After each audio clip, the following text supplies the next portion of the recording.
Ugandan Lifestyle.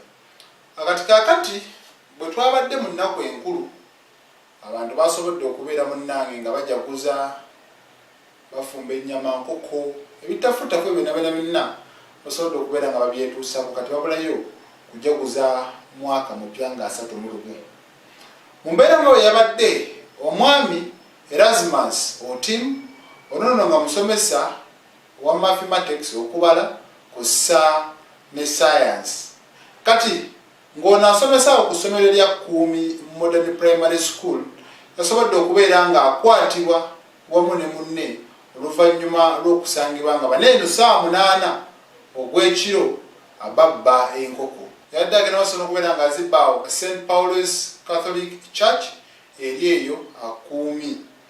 Kati amunnange wakati abatuuze mu kumukwata onyagezi maso n'okubeera nga yeewozaako naaga bannange munkuba naye munkubira bwereere nze nabadde enkoko zineeno ngenda maso n'okubeera nga nzigula ku mwami amanyikiddwa nga Okiriya. Kati mu mbeera bwetyo byonna byatuuseewo ku makya ogw'olunaku olwa Christmas nga 25 yageze maso n'okubeera munnange ng'akwatibwa. Yasimattuse abatuuze lwansonga poliisi yasobodde okubeera ng'ejja n'emutaasa.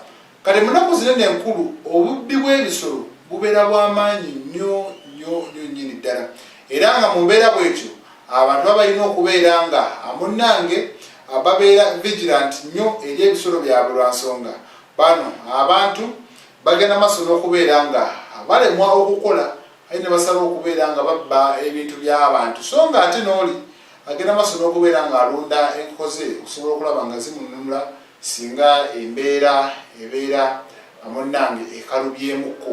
Kati ono bw'atyo wakati mu kwewozaako era bamubuuziza bwe kiba nga kituufu twabadde enkoko zineeno oli muzigula Okiriya bizinesi kyeyo gye mwabadde mukutula ku 8 ogw'ekiro 8 gwakiro mukutula bizinesi mwegulako nkoko ebyo mu birimbe balala. Kale embeera bwetyo bwe yabadde asaidizeeyo Kumi ng'omusomesa wa science ne math amunnange asomatuka abatuuze oluvannyuma lw'okukwatibwa n'enkoko enzibe.